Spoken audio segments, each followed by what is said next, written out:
बच्चों, स्वागत है आप सभी का अभिनय एकेडमी क्लासेस में।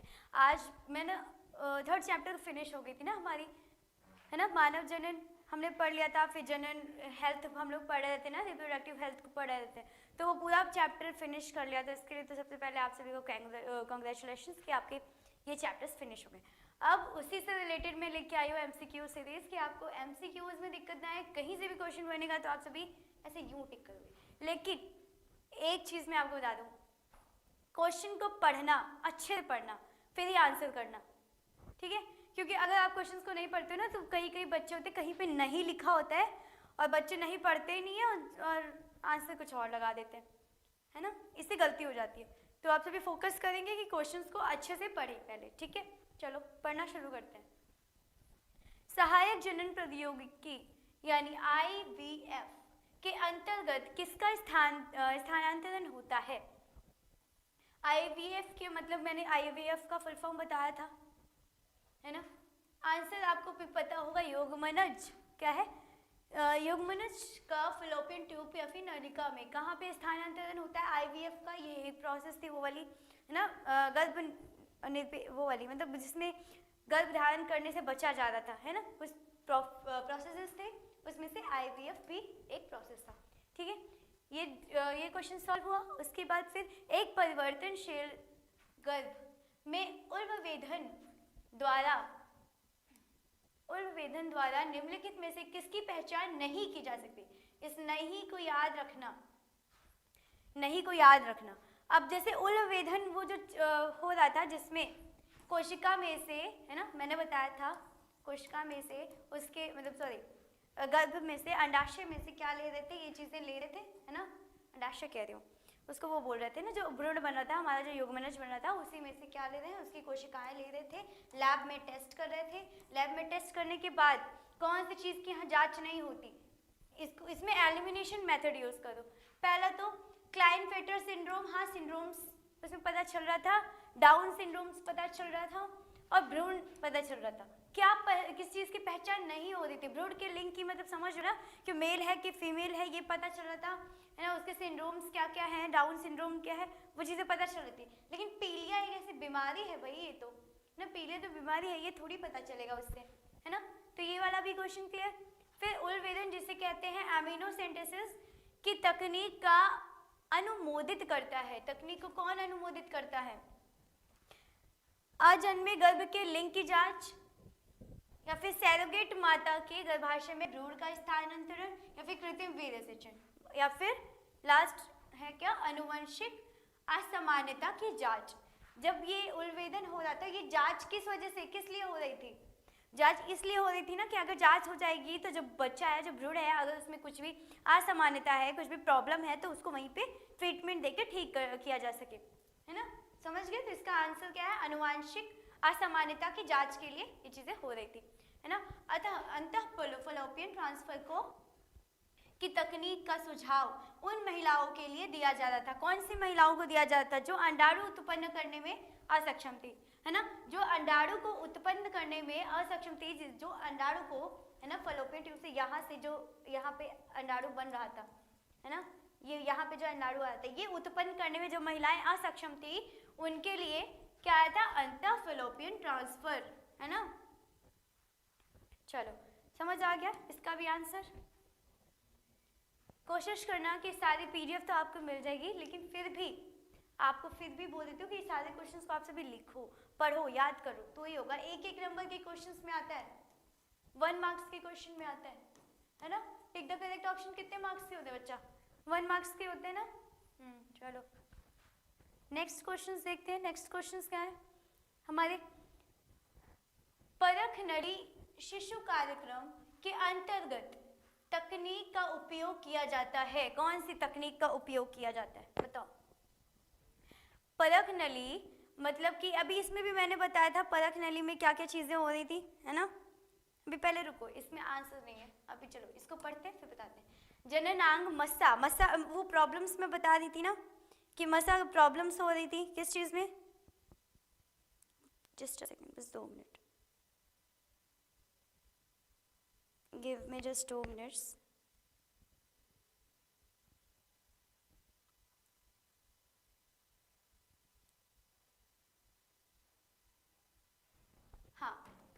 चलो क्वेश्चन शायद हट गया था, इस क्वेश्चन को अभी काटो, ठीक है। अब देखो जननांग मसा में मतलब हम लोग प्रॉब्लम्स भी पढ़ रहे थे ना कि लिंग में दिक्कतें आने की वजह से क्या क्या चीज़ें प्रॉब्लम हो रही थी, है ना। दोनों में इंटीमेशन जब हो रहा था, अगर कोई स्वस्थ शरीर है और किसी संक्रमित इंसान के साथ इंटीमेशन हो रहा है ना, यौन संबंध हो रहा है, तो उसमें से प्रॉब्लम्स आ रही। तो कैसी कैसी प्रॉब्लम्स आ रही थी? मस्सा वाली प्रॉब्लम्स किस वजह से आ रही थी?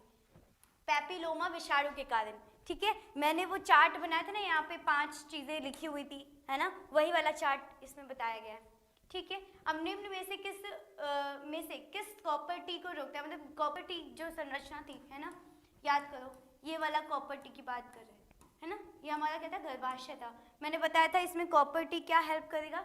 ये कॉपर टी कुछ इस प्रकार का ऐसे लग जाएगा, है ना, इस प्रकार का लग जाएगा, जो कि अंडाणु होगा इधर होगा, तो यहाँ पे निषेचन की क्रिया को रोकने में ये क्या करेगा? मददगार होगा, है ना। एक गर्भ निरोधक गोली अंडोत्सर्ग को रोकती है ना। पढ़ो इसको, क्या है? जो गर्भ निरोधक जो गोलियां ले रही थी, अंडोत्सर्ग को रोक रही थी ना, क्या श्रवण कर रही थी? बताओ, क्या श्रवण कर रही थी बेटा? किस चीज का वो श्रवण कर रही थी? उसके बाद फिर देखो, फैलोपियन नलिका को अवरुद्ध करके, है ना, या फिर FSH या फिर LH का श्रवण उत्तेजित करके, कि श्रवण को मंदित करके, कि मोचित अंडाणु के तुरंत विघटन से? बताओ।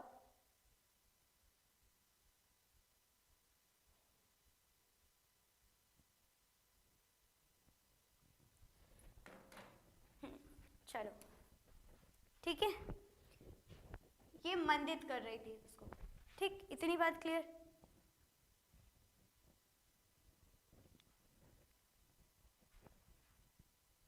चलो आगे चलते हैं। 9th क्वेश्चन इज, निम्न में से क्या एक पुरुषों से संबंधित है ना, मतलब कि इनमें से क्या चीजें मेल से संबंधित है? मैंने बताया आईओडी तो नहीं है ना, ये वाला तो भाई फीमेल से है, ये तो फीमेल से है, उपयुक्त में से कोई नहीं हो सकता, क्योंकि ये वाला मेल से संबंधित था। ये वाली, ये दोनों टर्म्स याद है ना, यहाँ पे क्या हो रहा था? यहाँ पे इसको बांध दिया जा रहा था, है ना, पुरुषों में भी और मेल्स में और फीमेल्स में, दोनों में क्या होता था? बांधने वाली जो क्रिया, बांधना और काटना, काट करके बांध देने वाली जो क्रिया हो रही थी, वही वाला है टर्म्स, है ना, वेसेक्टोमी। देखो टेस्ट ट्यूब बेबी, याद है ना, टेस्ट ट्यूब बेबी किसे कहते हैं? टेस्ट ट्यूब के अंदर बेबी था, वो वाले टेस्ट ट्यूब बेबी की बात होती है। इसमें क्या हो रहा था के बारे में क्या सही है? निषेचन मादा के जननांग में, जनन मार्ग में तथा वृद्धि नलिकाओं में तथा वृद्धि टेस्ट ट्यूब में हो रही थी। क्या बोल रही है कि निषेचन जो है, जो निषेचन की क्रिया है, फर्टिलाइजेशन है, वो मादा के जनन अंग में हो रही है, जनन मार्ग में, ऐसा कह रहे हैं भाई। हम लोग क्या टेस्ट ट्यूब में मतलब अंडाणु और शुक्राणु दोनों को लेकर के फर्टिलाइज करवा रहे थे, युग्मनज बना रहे थे, है ना। तो ये बात वहीं पे कट गई। अब क्या है, क्या बोल रहा है? इनक्यूबेटर में शिशु का पालन पोषण, है ना, इसमें शिशु का पालन पोषण हो रहा है? नहीं, ये भी बात नहीं थी। शिशु वापस से इसमें युग्मनज बना के करके क्या हो रहा था? गर्भाशय में या फिर फिलोपियन ट्यूब में उसको क्या कर दे रहे थे हम लोग? डाल दे रहे थे, ठीक है। अब क्या है? निषेचन बाहर और गर्भधारण माता के गर्भाशय में हो रहा था। हाँ, निषेचन की क्रिया हम लोग कहाँ कर रहे थे? फर्टिलाइजेशन बाहर करा दे रहे थे, उसका युग्मनज यानी जायगोट बना करके, फिर गर्भाशय में उसको डाल करके गर्भधारण करवा रहे थे। ये प्रोसेस चल रही थी।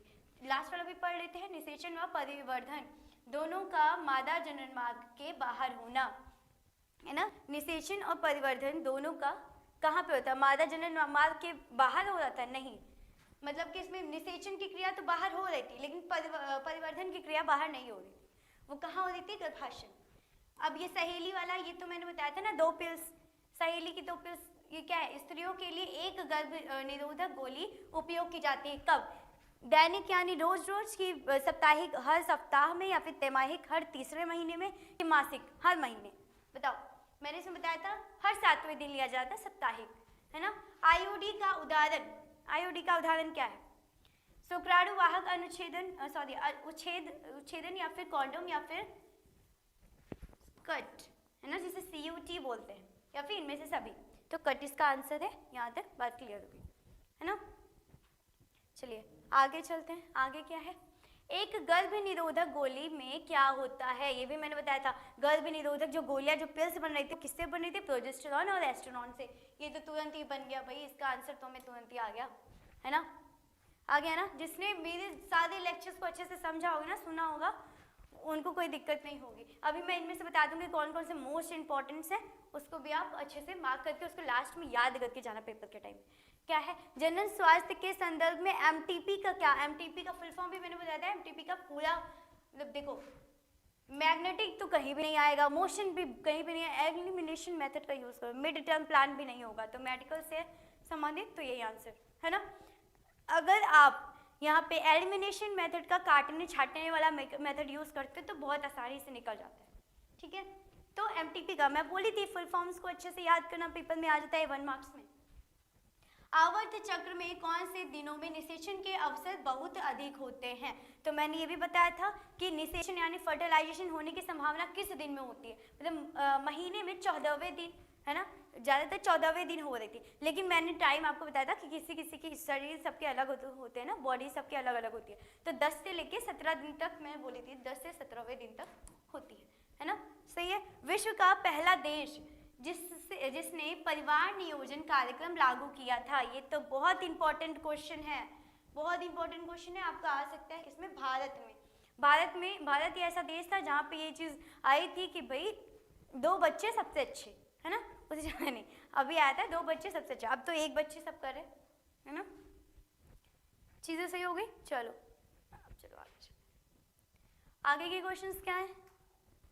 परिवार नियोजन कार्यक्रम शुरू किया जाता है। अब ये परिवार नियोजन जो कार्यक्रम हो रहा था कब शुरू किया गया था, मतलब पहले चल रहा था, है ना, पहले से सोच रहे थे, लेकिन फिर अब एकदम बोल कब दिया गया था, 1951 में, ठीक, इसको याद रखना, ये भी इंपॉर्टेंट है। जननांग मस्सा ये वही क्वेश्चन फिर से रिपीट हो गया है ना। निम्नलिखित में से किसके द्वारा फैलता है, पेपोलोमा विषाणु के द्वारा। सहेली क्या है, सहेली तो भाई जानते हो, वो मेडिसिन की बात हो रही है। गर्भाशय की मुखीय गोली की गर्भाशय वाली गोली है, नहीं ये तो नहीं थी। नॉन स्टेरॉइडल गोली या फिर बी एंड सी दोनों, या फिर मानव मादा के लिए मुखीय गर्भ निरोधक, हाँ मानव मादा के लिए मतलब फीमेल बॉडी के लिए दवाई मुख से खाने वाली दवाई है ये, है ना, वही है। गर्भधारण की गोली नहीं है, मतलब जब गर्भधारण कर लिए तब खाने की गोली नहीं है, उसके पहले की। चलो आगे बढ़ते हैं, आगे क्या है, बढ़ रही मानव भ्रूण का पहला संकेत, मतलब कि जब बच्चा आ गया पेट में, है ना, तो पहला संकेत क्या मिलता है, बताओ। पहला संकेत कि डॉक्टर्स कैसे पता लगाते हैं, पहले वो अपना ऐसे स्टेथोस्कोप करके ऐसे धुक धुक धुक धुक उसके सुनते हैं ना, हार्ट बीट सुनते हैं। मैंने बताया था कि पहले में क्या होता है, पहले सबसे पहला संकेत क्या, भ्रूण का आंदोलन, क्या जो बच्चा है पेट में आंदोलन करने लगता है, खून-पान, कि अंगों का विकास करता है, बताओ। या फिर क्या है, स्टेथोस्कोप द्वारा, है ना, जो डॉक्टर्स की मशीन होती है ऐसे कान में लगा के ऐसे धुक धुक धुक सुनते हैं, जो वो वाली मशीन क्या होती है, हृदय की ध्वनि सुनकर, या फिर इनमें से कोई नहीं। सिंपल सी बात है भाई, वो पहले हार्ट बीट को सुन करके पता लगा लेते हैं कि बेबी आया है कि नहीं आया। इतनी बात क्लियर, ये भी क्वेश्चंस क्लियर हो गए। चलिए अब आगे चलते हैं। चलो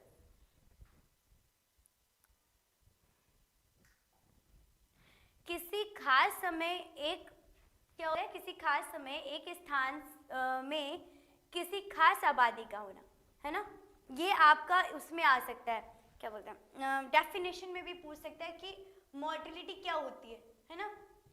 किसी खास समय मतलब एक स्पेसिफिक टाइम पे स्पेसिफिक जगह पे, है ना, समय या एवं स्थान पे खास आबादी मृत्यु की संख्या को क्या कहते हैं, मोर्टेलिटी कहते हैं, याद रहेगा। गर्भाशय में कॉपर-टी के एक प्रभावी एवं अंतर्गर्भाशय युक्ति होने का मुख्य कारण बताइए, क्या क्या है।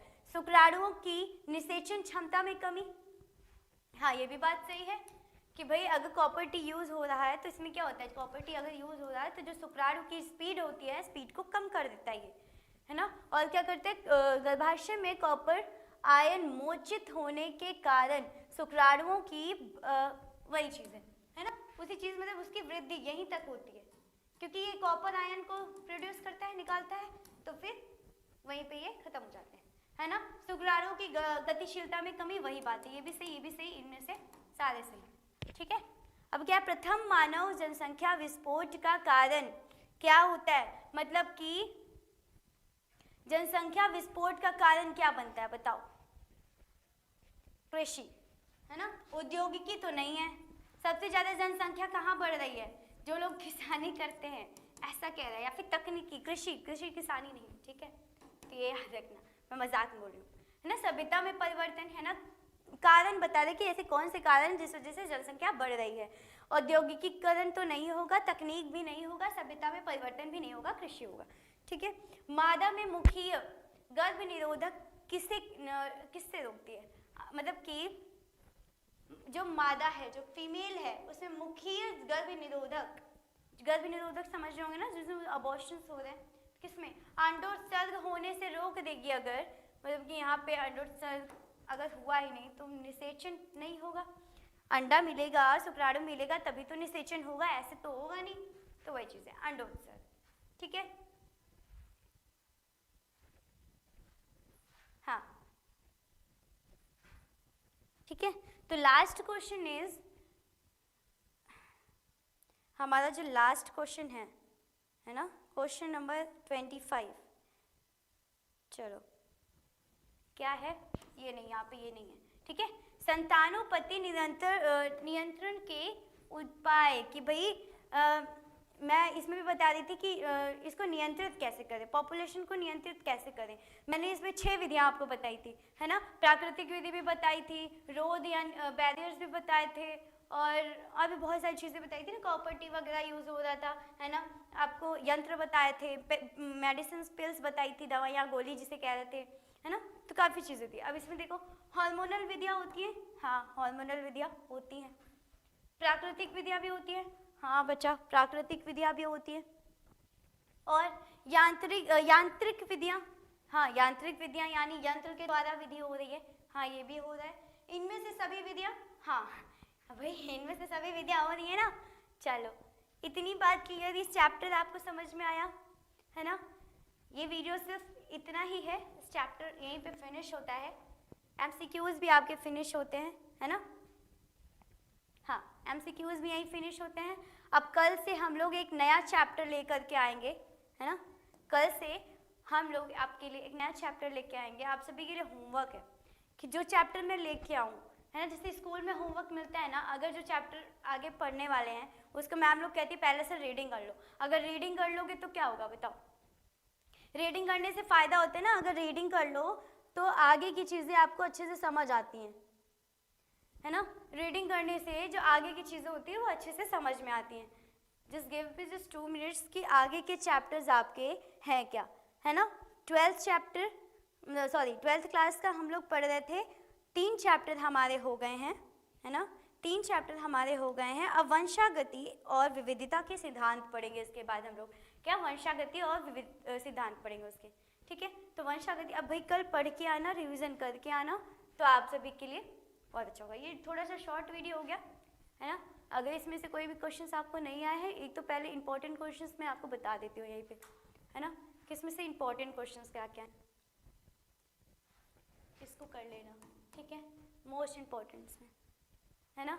ये तो ऐसे ही एवे ही क्वेश्चन है, ये तो ये भी कर लोगे आप सभी, है ना, ये भी कर लेना। मतलब मोस्ट ऑफ द क्वेश्चंस मैं यहाँ पे आपको इंपॉर्टेंट ही लेकर के आई थी, ताकि आपको दिक्कत ना हो, कहीं कहीं पे आपको एक्स्ट्रा क्वेश्चंस मिल जा रहे थे, है ना, जैसे ये वाला एक्स्ट्रा मिल गया था, ये होमवर्क में ले लो। बाकी मैं इस क्वेश्चन को आपको कल बताऊंगी, ठीक है। कल स्टार्ट करने से पहले ये क्वेश्चंस को आपको अच्छे से क्लियर करोगे कि है क्या। परख नली शिशु में, है ना, होमवर्क ले लो। इस क्वेश्चन का आंसर आप कॉमेंट में करना, बाकी इस क्वेश्चन का आंसर मैं आपको कल अच्छे से बताऊंगी, इसके बाद ही हम लोग नया चैप्टर हमारा पढ़ेंगे, ठीक है। क्या होता है, परख नली शिशु कार्यक्रम के अंतर्गत किस तकनीक के द्वारा, है ना, चलो ठीक है, इसको पढ़ लेने, इसको भी मैंने बताया है आपको, है ना, इंजेक्शन वाला हो रहा था, इंजेक्शन से स्पर्म को डाल रहे थे अंदर, वही वाला प्रोसेस है, ठीक है। एक बार इसको करना, इसको कल मुझे बताना, फिर देखती हूँ कौन किसका जवाब सही। तुम लोग बहुत आलसी हो। बाकी इसमें इंपॉर्टेंट क्वेश्चन ये तो बहुत मोस्ट इंपॉर्टेंट क्वेश्चन, इसको याद करना। वो मैंने जो 5 बताए थे ना, उन 5 को अच्छे से एक कॉपी में लिख लो, चाहो तो उसको एक पेज में लिख करके जहाँ सोते हो जहाँ उठते हो वहीं पे लगा लो। और वो टर्म्स आपको याद होने चाहिए कि कौन सा विषाणु जनन से होता है, कौन सा जीवाणु जनन से डिसीजेज होती हैं, क्योंकि डिसीजेस पेपर में पक्का से आता है ना। तो ये 5 डिसीज को आपको अच्छे से रट लेना है, याद कर लेना है, समझ लेना है। नहीं समझ आए दोबारा देखना, है ना। कॉपर टी रोकता है निषेचन, ये भी आपको याद हो गया होगा, है ना। बाकी चलो अब आगे बढ़ते हैं। आगे क्या है ना, इसमें भी इम्पोर्टेंट क्वेश्चन वैसेक्टोमी। भाई इसका मैं दोनों का बोलती हूँ आपको डायग्राम, इन दोनों का डायग्राम, इसका वैसेक्टोमी का और ट्यूबेक्टोमी का आपको डायग्राम प्रैक्टिस करना है, डायग्राम प्रैक्टिस करना है, ठीक। इसका डायग्राम कर लेना। और क्या है, टेस्ट ट्यूब बेबी के बारे में क्या सही है, तो भाई मैं पहले ही बोली, अगर आप क्वेश्चन नहीं पढ़ोगे, मतलब होता नहीं है कहीं कहीं पे क्वेश्चन बहुत बड़े बड़े से लिखे होते हैं तो मन ही नहीं करता क्वेश्चन पढ़ने का, है ना, कि क्वेश्चन बहुत बड़ा लिखा है, अरे बड़ा लिखा मतलब नहीं आ रहा होगा हम लोग को, लेकिन ऐसा नहीं होता, हमें आता है ना। तो क्वेश्चन को अगर पढ़ोगे तो वो हो जाएगा, ठीक है। बाकी सहेली के बारे में तो मैंने बता ही दिया था, आईओडी का ये भी बता दिया, सहेली वाला इंपॉर्टेंट है ना। 2 पिल्स मैंने बताई थी, ठीक है। बाकी इसमें ये भी गोलियों में क्या होता है, कौन सा 2 चीज़ें होती है, प्रोजेस्टेरॉन और एस्ट्रोन, ये भी इंपॉर्टेंट क्वेश्चन है, इसको भी मार्क कर लो। और फिर एमटीपी, सारे फुल फॉर्म्स आप सभी एक पेज में लिखो और सामने रखो, उसको सारे को याद करो क्योंकि इंपॉर्टेंट है ये, है ना। कहीं पे भी पूछ सकता है कि इसका फुल फॉर्म क्या है ना। चलो आवर्त चक्र, ये तो मैंने बताया था, ये भी आपको अच्छे से याद हो गया होगा। बाकी ये भी मोस्ट इंपॉर्टेंट क्वेश्चन हैं। चलो, और ये भी इंपॉर्टेंट, ये सारे क्वेश्चन मेनली यहाँ पे इंपॉर्टेंट, कुछ क्वेश्चन यहाँ पे ये दोनों रिपीट हो गए ना। क्वेश्चंस को पढ़ोगे तो कंफ्यूज नहीं होगे, ठीक है। तो फोकस करो कि आप क्वेश्चंस को पढ़ो, ठीक है। आज के लिए आपका वीडियो इतना ही है, कंप्लीट हो गया। कल से न्यू चैप्टर पढ़ेंगे और न्यू चैप्टर पे फोकस करना। चलो।